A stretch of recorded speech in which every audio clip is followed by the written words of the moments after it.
ಬಸವ ಪುರಾಣವನ್ನ ಮೊಟ್ಟ ಮೊದಲಿಗೆ ಬರೆದಿರ್ತಕ್ಕಂಥ ಶ್ರೇಯಸ್ಸು ಭೀಮ ಕವಿಗೆ ಸಲ್ಲಬೇಕು. ಅಂಥ ಪುರಾಣವನ್ನ ಕನ್ನಡದೊಳಗೆ ನಾನು ಬರೀತಾ ಇದ್ದೇನೆ. ಬಸವ ಗುರು ಎಮಗೆ ಶರಣಾಗುವಂತೆ ಕೊಂಡು ಪ್ರಾರ್ಥನೆಯನ್ನು ಮಾಡ್ತಾರೆ. ಬಹುಶಃ ಕಾವ್ಯವನ್ನ ರಚಿಸ್ತಕ್ಕಂಥ ಹೊತ್ತಿನೊಳಗ ಕವಿಯ ವಿದ್ವತ್ತು, ಕವಿಯ ಪಾಂಡಿತ್ಯ, ಕವಿಗೆ ಎಲ್ಲ ಶಕ್ತಿ ಇರ್ತದ. ಒಂದು ಮಾತು ಹೇಳ್ತಾರೆ, ರವಿ ಕಾಣದ್ದನ್ನ ಕವಿ ಕಾಣ್ತಾನೆ ಅಂತ. ರವಿಗೆ ನೋಡಕ್ ಆಗ್ಲಾರ್ದನ್ನ ಕವಿ ನೋಡ್ತಾನೆ. ಆದ್ರೆ ನೆನಪಿಟ್ಕೋಬೇಕು, ಕವಿನ ಎಲ್ಲ ಬಲ್ಲೆ ಅಂತಂದ್ರೂ ಸಹಿತ ಅಹಮ್ಮನ್ನ, ನಾನು ತಿಳಿದವ ಅನ್ನತಕ್ಕಂಥ ಭಾವನೆಯನ್ನ ದಾಟಿ ನಿಂತಿರ್ತಕ್ಕಂಥದ್ದು. ಯಾರು ನಾನು ಪರಿಪೂರ್ಣ ಅಲ್ಲ, ನಾನು ಪರಿಪೂರ್ಣನಲ್ಲ, ನಾನಿನ್ನೂ ಸಾಧಕ, ಬರೆಯುವವ, ಕಲಿಯುವವ ಅನ್ನೋಂಥ ವಿನಮ್ರತೆಯನ್ನ ಪ್ರತಿಯೊಂದು ಕಾವ್ಯದೊಳಗೆ ನಾವು ನೋಡ್ತಾ ಇದ್ದೀವಿ. ಆ ಹಿನ್ನೆಲೆಯೊಳಗ ಭೀಮ ಕವಿ ಕನ್ನಡದೊಳಗೆ ಈ ಬಸವ ಪುರಾಣವನ್ನ ಬರೀಬೇಕಾದ್ರೂ ಸಹಿತ ಅಷ್ಟೇ ವಿನಮ್ರತೆಯನ್ನ. ಅದರ ಅರ್ಥ ಅವ ಶಣ ಇದ್ದಿದ್ದಿಲ್ಲ ಅಂತಲ್ಲ ಏನ್ರಿ. ಕಾವ್ಯವನ್ನ ಬರೆಯೋದು, ಪುರಾಣಗಳನ್ನು ಬರೆಯೋದು ಸಾಮಾನ್ಯವಾಗಿರ್ತಕ್ಕಂಥದ್ದಲ್ಲ. ನಾನ್ ಋಷಿ ಕುರುತೆ ಕಾವ್ಯಂ ಅಂತ ಹೇಳ್ತಾರೆ. ಕಾವ್ಯವನ್ನ ಋಷಿ ಅಲ್ಲದವ ಕಾವ್ಯವನ್ನ ರಚಿಸಲಾರ. ಇಲ್ಲಿ ಭೀಮ ಕವಿ ಬರೀತಕ್ಕಂಥ ಶಕ್ತಿಯನ್ನು ಹೊಂದಿರತಕ್ಕಂಥವ ಕವಿಯಾದವ ಎಷ್ಟು ಪ್ರಬುದ್ಧತೆಯಿಂದ ಕೂಡಿರಬೇಕು ಅಂತಂತಂದ್ರೆ, ಅವನಲ್ಲಿ ಆ ಪಾಂಡಿತ್ಯಕ್ಕೆ ಏನು ಭೂಷಣ ಅಂತಂದ್ರೆ ವಿದ್ಯಾ ವಿನಯೇನ ಭೂಷತೆ. ವಿದ್ಯಾ ನೋಡ್ರಿ, ಯಾರಿಗೆ ವಿದ್ಯಾ ಭೂಷಣ ಆಗ್ತದಂತಂದ್ರೆ ಯಾರ ಹತ್ತಕ್ಕೆ ವಿನಯ ಇರ್ತದ ಅವನಿಗೆ ವಿದ್ಯೆ ಭೂಷಣ ಅನ್ನಿಸ್ತದ. ಭೀಮ ಕವಿ ಬಸವ ಪುರಾಣವನ್ನ ಬರೀತಕ್ಕಂಥದ್ದು. ಬಸವ ಪುರಾಣದೊಳಗೆ ಬಹಳಷ್ಟು ವೈವಿಧ್ಯತೆಗಳದಾವ್. ಬೇರೆ ಬೇರೆ ಪುರಾತನದ ಕಥೆಗಳನ್ನ ಬರ್ಕೋತ ಹೋಗ್ತಾರ. ಬಸವಣ್ಣನವರ ಚರಿತ್ರೆ ಬಹಳ ಕಡಿಮೆ ಬರ್ತದ. ಆದ್ರೆ ಒಂದೇನು ಅಂತಂದ್ರೆ, ಆತ ತೆಲುಗಿನ ಪುರಾಣವನ್ನ ಕನ್ನಡಕ್ಕೆ ಅನುವಾದ ಮಾಡತಕ್ಕಂಥ, ಅಂದ್ರೆ ಅದನ್ನ ಆಧಾರವಾಗಿ ಇಟ್ಟುಕೊಂಡು ಬರೆದಿರೋ ಹಿನ್ನೆಲೆಯೊಳಗ ಅಲ್ಲಿ ಏನು ಬಂದದ ಅದೇ ವಿಚಾರಗಳನ್ನ ಈ ಪುರಾಣದೊಳಗ ತಂದ್ಕೊಂಡಿದ್ದಾರೆ ಭೀಮ ಕವಿ ಅನ್ನತಕ್ಕಂಥದ್ದು. ಆ ಹಿನ್ನೆಲೆಯೊಳಗ ಬಸವ ಪುರಾಣ ಅಂತಂದ್ರೆ ಸಾಮಾನ್ಯವಾಗಿರ್ತಕ್ಕಂಥದ್ದಲ್ಲ. ಚಾಮರಸ ಕವಿ ಹೇಳ್ತಾನೆ, ಏನು ಸತ್ತವರ ಕಥೆಯಲ್ಲ ಜನನದ ಕುತ್ತದಲ್ಲಿ ಕುದಿದು ಕರ್ಮದ ಕತ್ತಲೆಗೆ ಶಿಲುಕುವರ ಸೀಮೆಯ ಹೊಲಬು ತಾನಲ್ಲ, ಹೊತ್ತು ಹೋಗದೆ ಪುಂಡರಾಲಿಪ ಮತ್ತ ಮತಿಗಳ ಗೋಷ್ಠಿಯಲ್ಲಿದು ಸತ್ಯ ಶರಣರು ತಿಳಿಯುವುದು ಈ ಪ್ರಭುಲಿಂಗ ಲೀಲೆ ಏನು ಅಂತಕ್ಕಂಥದ್ದು. ಈ ಮಹಾತ್ಮರ ಚರಿತ್ರೆ ಅಂತಕ್ಕಂಥದ್ದು ಸತ್ತವರ ಕಥೆಯಲ್ಲ. ಕೆಲವು ಮಂದಿ ನೋಡ್ರಿ ಮಾತಾಡ್ಕೋತ ಕೂತಿರ್ತೀರಿ, ಯಾರ್ದಾರಿ ಒಂದು ಸುದ್ದಿ ಬರ್ತೈತಿ, ತೆಗೆದು ನೋಡಪ್ಪ ಇವು ಭಾಳ ಕಮ್ಮನ ಮನುಷ್ಯ ಅಂದ. ಒಬ್ಬೊಬ್ರು ಸುದ್ದಿನ ಹಂಗ ಅಷ್ಟು ಅದ್ಭುತ ಇರ್ತಾವ್ರಿ ಅಂತಾರ. ಒಳ್ಳೆ ತಂಪತ್ನಾಗ ತೆಗದಿಲ್ಲೋ ಮಾರಾಯ,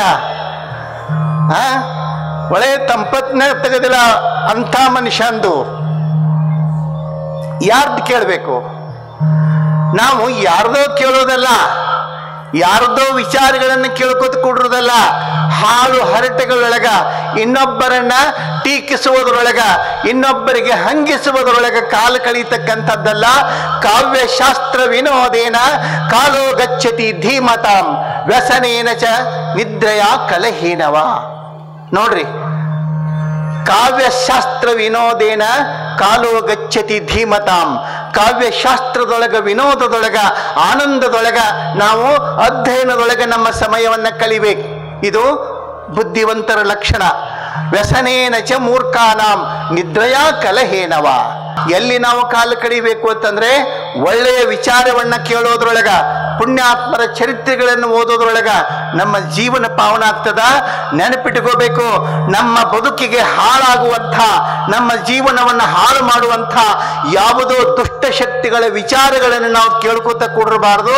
ಕೇಳೋದಾದ್ರೆ ಕೇಳಬೇಕು ಬಸವಣ್ಣನವರಂಥ ಚರಿತ್ರೆಗಳನ್ನ ಕೇಳಿದರೆ ನಮ್ಮ ಜೀವನ ಪಾವನ ಆಗ್ತದೆ. ಹೇಗೆ ಬಸವ ಪುರಾಣ? ಬಸವ ಪುರಾಣ ಅಂದ್ರೆ ಹೇಗೆ ಅಂತಂದ್ರೆ, ಅನುಭಾವಿಗಳು ಹೇಳ್ತಾರೆ ಹೆಂಗ, ಅಮೃತದಂತೆ. ಅಮೃತದಂತೆ. ಮನೆಯೊಳಗೆ ನೀವು ಅಡಿಗೆ ಮಾಡಿರ್ತೀರಿ, ಅಡಿಗೆ ಮಾಡಿದಾಗ ಕೆಲವೊಬ್ರು ಅಂತಾರ, ಏನು ಸಾರ್ರಿ, ಅಮೃತ ಅಂತಾರ. ಎಷ್ಟು ರುಚಿಯಾಗ್ಯದ ಸಾರು, ಅಮೃತ. ಅದಕ್ಕೆ ಎಷ್ಟು ಚಂದ ಹೆಸರು ಇಟ್ಟಾರ ನೋಡ್ರಿ ಸಾರಿಗೆ. ಏನು ಹೆಸರದು? ಸಾರು. ಸಾರ ಅಂದ್ರೆ ಸತ್ವ. ಇನ್ನು ಉಳಿಕಿದ ಏನು ಬೇಕಾದ್ ಮಾಡ್ರಿ ನೀವು, ಅದೆಲ್ಲ ಹೊಕ್ಕೈತಿ. ಎಲ್ಲ ಚಲೋ ಆಗಿತ್ತು ಖರೆ ಸಾರ ನಿಮ್ದು ರಿಸಲ್ಟ್ ಚಿತ್ತ ಡಬ್ಬ ಮಾಡೋದು ಅದ. ಎಲ್ಲ ಚಲೋ ಆಗಿತ್ತು, ಸಾರ ಉಪಯೋಗಿರ್ಲಿಲ್ಲ. ಒಂದೀಟ್ ಮುಂದಾಗಿತ್ತು, ಒಂದೀಟ್ ಹಿಂದಾಗಿತ್ತು. ಹೌದಿಲ್ರಿ? ನಾನು ನಿಮ್ಗೊಂದು ಮಾತು ಕೇಳ್ತೀನಿ. ಅಡಿಗೆ ಮಾಡ್ತಿರಲ್ಲ, ಎಲ್ಲ ಹಾಕಿ ಎಲ್ಲ ಚಂದ ಮಾಡ್ತೀರಿ, ಎಲ್ಲ ಚಂದಾಗಿರ್ತದೆ, ಏನು ಅದ್ರಾಗ ದೋಷ ಅನ್ಸಕ್ ಸಾಧ್ಯ ಇರೋದಿಲ್ಲ. ಅದಕ್ಕೆ ಒಂದು ಹಾಕುದು ಬಿಟ್ರಿ ಅಂದ್ರೆ ಏನಿರ್ತೈತಿ? ಉಣ್ಣಕ್ ಆಕತಿ? ಆಗೋದಿಲ್ಲ. ಅದರೊಳಗೆ ಅಡಿಗೆ ಒಳಗ ಖಾರ ಉಪ್ಪು ಹುಳಿ ಹೆಚ್ಚು ಕಡಿಮೆ ಆದ್ರೆ ಹಾಕೊಳ್ಳೋದು ತೆಗೆಯೋದು ಅದಾತು ಇದಾತು ಇರ್ತದ. ಅಡಿಗೆ ಒಳಗೆ ಇರ್ತದ. ಅಮೃತದೊಳಗೆ ಏನು ಖಾರ ಉಪ್ಪ ಹುಳಿ ಹಾಕೋದಿರೋದಿಲ್ಲ. ಅಮೃತ ಅಂತಂದ್ರೆ ಪರಿಪೂರ್ಣವಾಗಿರ್ತಕ್ಕಂಥದ್ದು, ಎಲ್ಲ ಸತ್ವವನ್ನು ಒಳಗೊಂಡೋಗಿರ್ತಕ್ಕಂಥದ್ದು. ಆ ರೀತಿ ಒಳಗ ಬಸವ ಪುರಾಣ ಶರಣರ ಚರಿತ್ರೆ ಅನ್ನತಕ್ಕಂಥದ್ದು ಅಮೃತ. ಅದನ್ನ ಕುಡಿದ್ರೆ ಅಂಥವರಿಗೆ ಸಾವಿಲ್ಲ ಅನ್ನತಕ್ಕಂಥದ್ದನ್ನ ಇಲ್ಲಿ ಅದ್ಭುತವಾಗಿ ಕವಿ ಬರೀತಾನೆ. ಅಂತ ಹಿನ್ನೆಲೆಯೊಳಗ ಇಂಥ ಬಸವಣ್ಣನವರ ಚರಿತ್ರೆ, ಬಸವಣ್ಣನವರ ಒಂದು ವಿಚಾರಗಳನ್ನ ಕುರಿತು ಬಹಳ ಸುಂದರವಾಗಿ ಬರೀತಾರೆ. ಕಲ್ಯಾಣ ಅಂತ ಕರಿತೀವಿ ನಾವು, ಕಲ್ಯಾಣ ಅಂತ ಹೇಳ್ತೀವಿ. ಕಲ್ಯಾಣ ಪರಿಪೂರ್ಣ ಆದದ್ದು. ಕಲ್ಯಾಣ ಅನಿಸ್ಕೊಂಡದ್ದು ಯಾವಾಗ ಅಂತಂತಂದ್ರೆ ಯಾರೋ ಅದಕ್ಕೆ ಹೆಸರು ಕೊಟ್ಟರು ಅಂತ ಕಲ್ಯಾಣ ಆಗಲಿಲ್ಲ. ಕಲ್ಯಾಣವೆಂಬ ಪ್ರಣತಿಯಲ್ಲಿ ಭಕ್ತಿ ರಸವೆಂಬ ತೈಲವನ್ನೆರೆದು ನೋಡ್ರಿ, ಬಸವನೆಂಬ ಜ್ಯೋತಿಯ ಮುಟ್ಟಿಸಲು ತೊಳಗಿ ಬೆಳಗುತ್ತಿದ್ದಯ್ಯ ಶಿವನ ಪ್ರಕಾಶ. ಅಲ್ಲಮ್ಮ ಪ್ರಭುಗಳು ಹೇಳ್ತಾರೆ, ಕಲ್ಯಾಣವೆಂಬ ಪ್ರಣತಿಯಲ್ಲಿ ಕಲ್ಯಾಣದೊಳಗೆ ಶರಣರ ಕೀರ್ತಿ ಬೆಳಗಿತು. ಬಹಳ ಮಂದಿ ಪ್ರಶ್ನೆ ಮಾಡ್ತಿರ್ತಾರೆ, ಬಸವಣ್ಣನೇ ಯಾಕೆ ಮುಖ್ಯ ಆಗ್ತಾನ? ಬಸವಣ್ಣನವರನ್ನೇ ಯಾಕೆ ಹೇಳ್ತೀರಿ? ಇನ್ನುಳಿದವ್ರು ಯಾಕೆ ನಿಮ್ಮ ಗಮನಕ್ಕೆ ಬರೋದಿಲ್ಲ? ಇನ್ನುಳಿದವ್ರು ಶರಣರು ಅಲ್ಲೇನು ಅಂತ ಹೇಳಿ ಯಾರು ಹಂಗೆ ತಿಳಿಬಾರ್ದು, ಯಾರು ಹಂಗೆ ತಿಳಿಬಾರ್ದು. ಇನ್ನುಳಿದ ಶರಣರಿಗೆ ಅದು ಅಗೌರವ ಅಂತಲ್ಲ. ಬಸವಣ್ಣನೇ ಯಾಕೆ ಮುಖ್ಯ ಆಗ್ತಾನೆ ಅಂತಂದ್ರೆ 12ನೇ ಶತಮಾನದ ಕಲ್ಯಾಣಕ್ಕ, 12ನೇ ಶತಮಾನದ ಒಂದು ದಿನಮಾನಕ್ಕ ದೀಪವಾಗಿ, ಎಣ್ಣೆಯಾಗಿ, ಬತ್ತಿಯಾಗಿ, ಜ್ಯೋತಿಯಾಗಿ, ಬರೇ ತತ್ವ ಸ್ವರೂಪದೊಳಗ, ವ್ಯಕ್ತಿತ್ವ ರೂಪದೊಳಗಲ್ಲ ನಾನು ಹೇಳೋದು. ಬಸವಣ್ಣ ಬೆಳಗಿದ್ದು ಬಿಜ್ಜಳನ ಮಂತ್ರಿಯಾಗಿ ಅಲ್ಲ, ಆಚಾರ ಕರಸಾಗಿ, ನೀತಿಗೆ ಪ್ರಭುವಾಗಿ, ಮಾತಿನಲ್ಲಿ ಚೂಡಾಮಣಿಯಾಗಿ ಬೆಳಗಿದಾತ ಬಸವಣ್ಣ. ಅರ್ಥಾತ್ ಬಸವನೆಂಬುದು ವ್ಯಕ್ತಿಯಲ್ಲ, ಬಸವನೆಂದರೆ ಒಂದು ತತ್ವ. ಅದು ಇವತ್ತು ನಾವು ಬಸವಣ್ಣನವರನ್ನ ಹೇಳ್ತೀವಿ ಅಂತಂದ್ರೆ ಒಬ್ಬ ವ್ಯಕ್ತಿಯನ್ನ ಕುರಿತು ಹೇಳ್ತೀವಂತಲ್ಲ, ಒಂದು ತತ್ವವನ್ನ ಕುರಿತು ಮಾತಾಡ್ತೀವಿ. ಆ ಕಾರಣಕ್ಕ ಈ ನಾಡಿಗೆ, ಈ ದೇಶಕ್ಕೆ ಬಹಳ ದೊಡ್ಡ ಶಕ್ತಿಯಾಗಿ ನೋಡ್ರಿ ಬಸವಣ್ಣ ಯಾವ ರೀತಿ ಒಳಗೆ ಅಂತಂತಂದ್ರೆ ಡಾಕ್ಟರ್ ಸಿದ್ದಯ್ಯ ಪ್ರಾಣಿಕರು ಒಂದು ವಚನದೊಳಗೆ ಬಹಳ ಚಂದ ಹೇಳ್ತಾರೆ. ವಿಲಾಯತಿ ಪಟ್ಟಣದ ಎಮ್ಮೆಯಾದರೇನೋ ಅದು ತಿನ್ನುವುದು ಹುಲ್ಲನ್ನೇ, ವಾರಣಾಸಿಯ ಬೆಕ್ಕಾದರೇನೋ ಅದು ತಿನ್ನುವುದು ಇಲಿಯನ್ನೇ, ಮಂತ್ರಿಣಿಯ ತಲೆಯ ಹೇನಾದರೇನೋ ಅದು ತಿನ್ನುವುದು ಹೆಳಸನ್ನೇ, ಮಾನಸ ಸರೋವರದ ಕಪ್ಪೆಯಾದರೇನೋ ಅದು ತಿನ್ನುವುದು ಹುಳವನ್ನೇ, ಸ್ವತಂತ್ರ ಧೀರ ಸಿದ್ದೇಶ್ವರ ಬುದ್ಧ ಬಸವ ಬಾಪೂಜಿಗಳಾಗಿ ಹೋದ ನಾಡಾದರೇನು ನಾವು ಮೆಚ್ಚುವುದು ನಾಯಿತನವನ್ನೇ ಅನ್ನತಕ್ಕಂಥದ್ದು. ವಿಲಾಯತಿಯಿಂದ ಅಂದ್ರೆ ಅಮೇರಿಕಾದಿಂದ ಎಮ್ಮಿ ತರಿಸ್ಯಾರ ಅಂತಂದ್ರೆ ಅದು ಹೆಂಗಿರ್ಬೇಕು? ನೋಡಾಕತ್ತು ಜನ ಕೂಡಾಕತ್ರು, ಜನ ನೋಡಾಕ್ ಹೊಂಟ್ರು, ಹೋಗ್ಯೋ ಕೇಳೋರು ಹೆಂಗತಿ ಎಮ್ಮಿ ಹೆಂಗೈತಿ, ಹೆಂಗಿರ್ತೈತಿ? ನಮ್ಮ ಎಮ್ಮಿಗಳು ಹೆಂಗಿರ್ತಾವ ಹಂಗ ಇರ್ತಾವ. ಬಹಳ ಕುತೂಹಲದಿಂದ ಹೆಂಗೈತಿ ಒಬ್ರ ಮೇಲೆ ಒಬ್ರು ಚಂಡ್ ಎತ್ತಿ ನೋಡ್ತಿದ್ರು. ಎಮ್ಮಿ ಹಂಗೈತಿ, ಹಿಂಗ ನಮ್ಮಂಗ ಐತಲ್ಲ ಎಮ್ಮಿ, ಮತ್ತೆ ಎಮ್ಮಿ ಹಂಗ ಇರೋದು ಏನ್ ಬೇರೆ ಇರ್ತೈತಿ? ಅಷ್ಟಕ್ಕ ಕುತೂಹಲ ತನಿಲಿಲ್ಲ. ಮತ್ತೆ ಕೇಳೋರು ಏನ್ ತಿಂತತಿ ಎಮ್ಮಿ, ಏನ್ ತಿಂತ? ಯಾಕಂದ್ರೆ ಫಾರಿನದ್ದು, ಫಾರಿನ್ ಎಮ್ಮಿ ಏನ್ ತಿಂತತಿ, ಏನ್ ತಿಂತತಿ? ನಮ್ಮ ಎಮ್ಮಿ ಹಂಗೆ ಹುಲ್ಲ ಮೇವ ತಿಂತತಿ, ಅದು ಹಂಗ ತಿಂತತಿ, ಅದನ್ನ ತಿಂತತಿ ಅಂತ ಅದನ್ನ ತಿಂತತಿ, ಮತ್ತೆ ಬೇರೆ ಏನ್ ತಿಂತತಿ? ಎಮ್ಮಿ ಫಾರಿನ್ ದರ ಇರ್ಲಿ, ನಾಗನೂರ್ ದರ ಇರ್ಲಿ, ಅಲ್ಲಿ ಹುಲ್ಲ ತಿಂತತಿ, ನೋ ಡೌಟ್, ಏನೂ ಸಂಶಯ ಇಲ್ಲ ಅದ್ರಾಗ. ಹಂಗನ ವಾರಣಾಸಿಯ ಬೆಕ್ಕಾದರೇನೋ ಅದು ತಿನ್ನುವುದು ಇಲಿಯನ್ನೇ. ಯಾರೋ ಒಬ್ರು ಕಾಶಿಯಿಂದ ಬೆಕ್ಕ ತಂದಿದ್ರತ್. ಒಬ್ಬೊಬ್ರು ಹೇಳ್ತಾರ ಕಾಶಾಂತೆ ಮರಣಾನ್ಮುಕ್ತಿ, ಕಾಶಿ ಒಳಗ ಸತ್ರ ಏನಕತಿ? ಮೋಕ್ಷ ಆಕತಿ. ಕಾಶಾಗ ಸತ್ರ ಮೋಕ್ಷ ಆಕೈತಿ. ಕಾಶಾಗ ಸತ್ರುನು ಜೀವ ಹೊಕ್ಕತಿ, ನಾಗನೂರಾಗ ಸತ್ರುನು ಜೀವ ಹೊಕ್ಕತಿ. ಇದು ಖರೆ. ಮೋಕ್ಷ ಆಕತಿ ಅನ್ನೋ ಸುಳ್ಳು. ಯಾವಾಗ ಮೋಕ್ಷ ಆಗ್ತದ? ಆಗಂಗಿಲ್ಲ ಅಂತಲ್ಲ. ಯಾವಾಗ ಮೋಕ್ಷ ಆಗ್ತದ?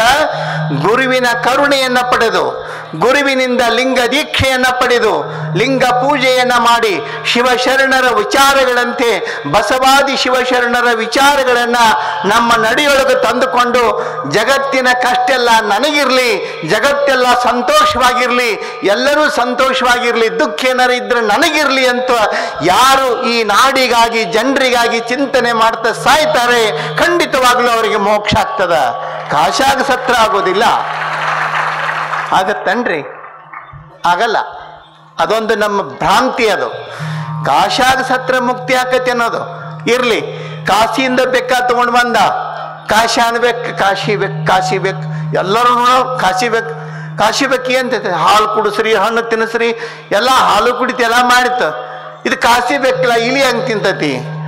ಆದ್ರೆ ಇದನ್ನೆಲ್ಲ ಮಾಡುವ ಹೊತ್ತಿನೊಳಗೆ ಮುಂದೊಂದು ಪುಟಕ್ಕನ ಇಲಿ ಮರಿ ಬತ್ತು, ಜಿಗದ್ ಹೊತ್ತು ನೋಡ್ರಿ ಕಾಶಿ ಬೇಕು, ಹೋಗಿ ಜಿಗದ್ ಬಡ್ದು ತಿಂದ ಬಿಡಿತ. ಇದು ಕಾಶಾನ ಬೇಕು, ಇಲಿ ತಿತ್ತತ್ಲ. ಆ ಬೆಕ್ಕು ಇರೋದೇ ಇಲಿ ತಿನ್ನಾಕ. ಅದು ಕಾಶಿದರ ಇರಲಿ, ರಾಮೇಶ್ವರ ಇರಲಿ, ಏನು ಪ್ರಶ್ನೆ ಇಲ್ಲ. ಹಾಗೇನೆ ಮಾನಸ ಸರೋವರದ ಕಪ್ಪೆಯಾದರೇನೋ ಅದು ತಿನ್ನುವುದು ಹುಳವಣ್ಣೆ. ಮಾನಸ ಸರೋವರ ಹೆಸರು ಕೇಳಿರ್ಬೇಕು ನೀವು. ಅಲ್ಲಿ ಗಂಗಾ ನದಿಯ ಉಗಮ ಸ್ಥಾನ. ಅದು ಗಂಗಾ ನದಿ ಪವಿತ್ರವಾದ ನದಿ ಹುಟ್ಟೋದು. ಅಂಥ ಪವಿತ್ರ ಉಗಮ ಸ್ಥಾನ ಮಾನಸ ಸರೋವರ. ಅಲ್ಲಿ ಇರ್ತಕ್ಕಂಥ ಕಪ್ಪಿ ಬಹಳ ಕುತೂಹಲ. ಒಬ್ಬ ಹೋದವ ನೋಡ್ತಿದ್ದ, ಈ ಪವಿತ್ರ ಸರೋವರದೊಳಗಿರೋ ಕಪ್ಪಿ ಏನ್ ತಿಂತದ? ಎಲ್ಲಾ ಕಪ್ಪಿಗಳು ಹೆಂಗ್ ಹುಳ ತಿಂತಾವ ಹಂಗ ಅದು ಹುಳನ ತಿಂತಿತ್ತು. ಕೊನೆಗೊಂದು ಮಾತು ಬಹಳ ಚಂದ ಬರೀತಾರ. ಏನು? ಮಂತ್ರಿನಿಯ ತಲೆಯ ಏನಾದರೇನೋ ಅದು ತಿನ್ನುವುದು ಹೆಳಸನ್ನೆ. ಹೆಣ್ಮಗಳು ಮಿನಿಸ್ಟರ್ ಆಗಿದ್ದಳು, ಮಂತ್ರಿ ಆಗಿದ್ದಳು. ಹಿಂಗೆ ಎಲ್ಲ ಕಡೆ ವಿಸಿಟಿಗೆ ಬಂದಿದ್ರು. ಪತ್ರಿಕೆಯವರು, ಟಿವಿ ಮಾಧ್ಯಮದವರು ಎಲ್ಲರೂ ಅವ್ರನ್ನ ಸಂದರ್ಶನ ಮಾಡ್ತಿದ್ರು. ಸಂದರ್ಶನ ಮಾಡುವಂಥ ಸಂದರ್ಭದೊಳಗೆ ಮಾತಾಡ್ತಾ ಮಾತಾಡ್ತಾ ಹೊಳ್ಳೆ ಮಳೆ ತಲೆ ಕೆರ್ಕೊಳ್ಳೋರು. ಅದ್ರಾಗ ಒಬ್ಬ ಹೆಣ್ಮಗಳು ಭಾಳ ಕುತೂಹಲ, ಪತ್ರಿಕಾ ವರದಿಗಾರ್ತಿ. ಆಕಿ ಕೇಳ್ರು, ಯಾಕ್ರಿ ಮೇಡಮ್ ಹೊಳ್ಳೆ ಮಳೆ ತಲೆ ಕೆರಿತೀರಿ? ಏನಿಲ್ಲ, ಸ್ವಲ್ಪ ಹೇನಾಗ್ಯಾವ. ಅದು ಹೇಳೋದು ಎಷ್ಟು ಚಂದ ಐತಿ ನೋಡ್ರಿ ಸ್ಟೈಲ್. ಸುಮ್ಮ ಹೇನಾಗ್ಯಾವ ಅಂದ್ರೆ ಮುಗೀತದ. ಸ್ವಲ್ಪ ಹೇನಾಗ್ಯಾವ ಅಂದ್ರೆ ಅಷ್ಟೇ ಒಂದು 100-200 ಏನ್ರಿ ಹೇಳೋ ಸ್ಟೈಲ್ ಅದು. ಅವಾಗ ಇನ್ನುಳಿದವ್ರಿಗೆ ಕುತೂಹಲ ಆಯ್ತು. ಮಿನಿಸ್ಟರ್ ತಲೆಯಾಗಿನ ಏನಂದ್ರು ದೊಡ್ಡ ಚಾನ್ಸ್ ಅವತ್ತರದು.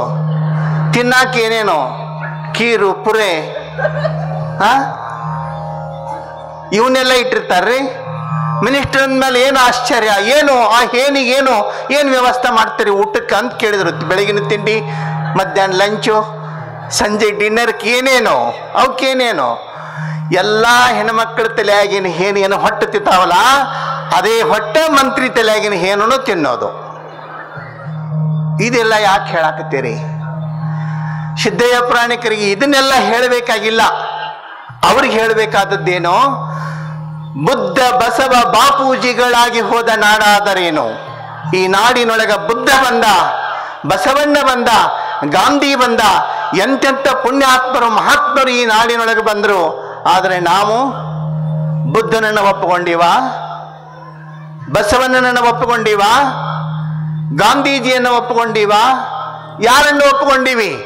ಇವತ್ತಿಗೂ ಸಹಿತ ನಮ್ಮ ಚರ್ಚೆಗಳದಾವ್. ಇವತ್ತಿಗೂ ನಾವು ಕೆಲವು ಜನ ವಿಚಾರ ಮಾಡ್ತಾರೆ, ಬಸವಣ್ಣ ಹೆಂಗ ಗುರು ಆಗ್ತಾನೆ? ಬಸವಣ್ಣ ಗುರು ಆಗಕ್ ಬರಂಗಿಲ್ಲ. ಬಸವಣ್ಣ ಗುರುಗಳ ಶಿಷ್ಯ ಅಷ್ಟೇ ಹೊರತು ಬಸವಣ್ಣ ಗುರು ಆಗಕ್ ಬರಂಗಿಲ್ಲ ಅಂತ ಹೇಳುವಂಥ ಧ್ವನಿಗಳು ಇಲ್ಲಿ ಕೇಳಿ ಬರ್ತಾವ. ಆ ಧ್ವನಿಗಳಿಗೆ ನಾನು ಉತ್ತರ ಕೊಡೋದಿಲ್ಲ. ನಿಮ್ಗೊಂದು ಅಥೆಂಟಿಕ್ ಆಗಿ ಹೇಳ್ತೇನೆ. ನಾನು ಹೇಳೋದು ಬೇಡ, ಯಾರು ಹೇಳೋದು ಬೇಡ. ಅಲ್ಲಮ್ಮ ಪ್ರಭುಗಳು ಹೇಳ್ತಾರೆ, ಮಹಾಮಹಿಮ ಸಂಗನ ಬಸವಣ್ಣ ಎನಗೆಯೂ ಗುರು ನಿನಗೆಯೂ ಗುರು, ಜಗವೆಲ್ಲಕ್ಕೂ ಗುರು ಕಾಣ ಗುಹೇಶ್ವರ. ಏನ್ ಬೇಕು? ದಾಖಲೆಗಳು ಏನ್ ಬೇಕು? ಸಾಕ್ಷಿ ಏನ್ ಬೇಕು? ಬಸವಣ್ಣನನ್ನ ಇನ್ನೂ ಗುರು ಅಂತ ಒಪ್ಪುಗಳಾಗ್ತಾ ಆಗಿರ್ಲಾರಂಥ ಕೆಲವು ಜನ ಈ ನಾಡಿನೊಳಗದಾರೆ.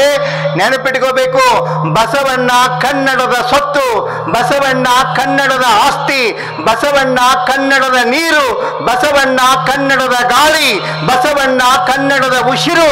ಯಾರು ಬಸವಣ್ಣನ ಒಪ್ಪಿಕೊಳ್ಳೋದಿಲ್ಲ ಅವರಿಗೆ ಕನ್ನಡ ನಾಡಿನೊಳಗ ಇರೋ ಯೋಗ್ಯತೆನೇ ಇಲ್ಲ ಅನ್ನತಕ್ಕಂಥ ಮಾತನ್ನ ನೆನಪಿಟ್ಕೊಂಡು ಬಹಳ ಎಚ್ಚರದಿಂದ ನಡ್ಕೋಬೇಕಾಗಿದೆ.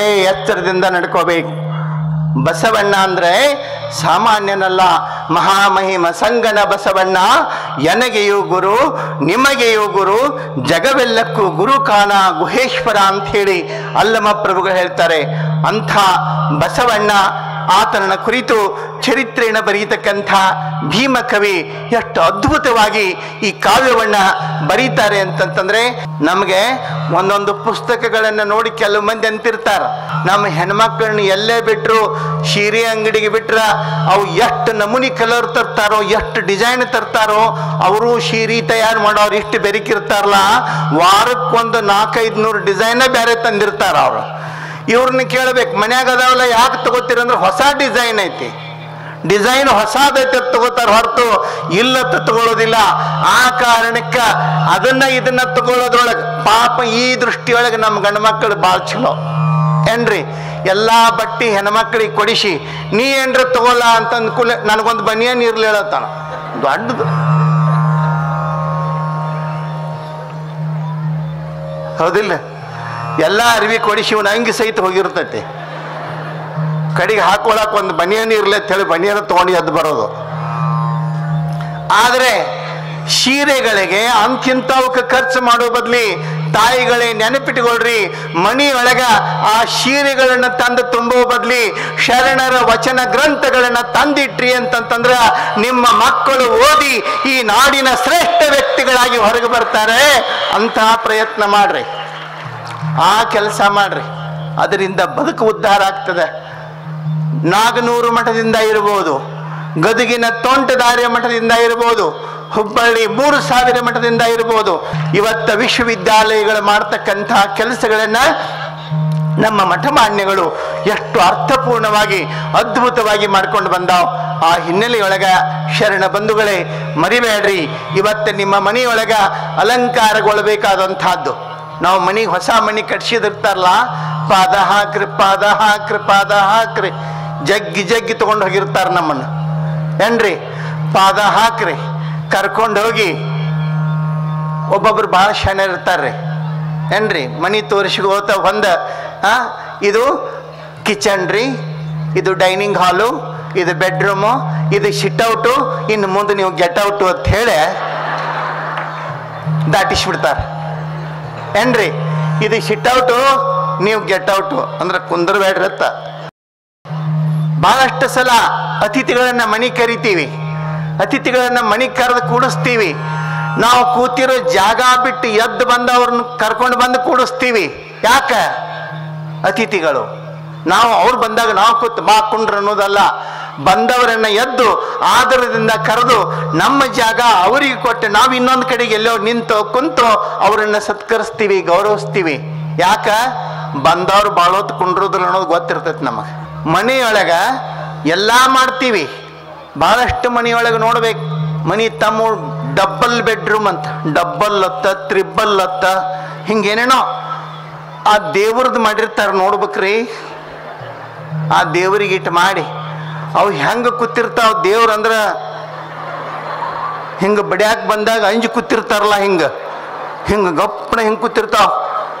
ನನಗೆ ಆ ದೇವ್ರ ನೋಡಿ ಅನಿಸ್ತತಿ ಇವತ್ತರದೇನು ಕರ್ಮ ಕಾಡ್ತಿರ್ಬೇಕು.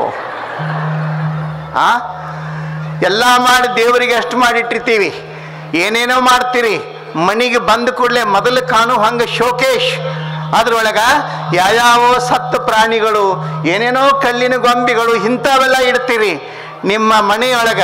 ನಿಮ್ಮ ಮನೆಗೆ ಯಾರೇ ಬರಲಿ, ಬಂದ ಕೂಡಲೇ ಮೊದಲಿಗೆ ನಿಮ್ಮ ಮನೆಯೊಳಗೆ ಏನು ಕಾಣಬೇಕು ಅಂತಂದ್ರೆ ಶೋಕೇಶ್ನೊಳಗಲ್ಲ, ಅದು ಪುಸ್ತಕದ ಕೇಶಾಗಿ ಅಲ್ಲಿ ಶರಣರ ವಚನ ಗ್ರಂಥಗಳ ಕಾಣಬೇಕು.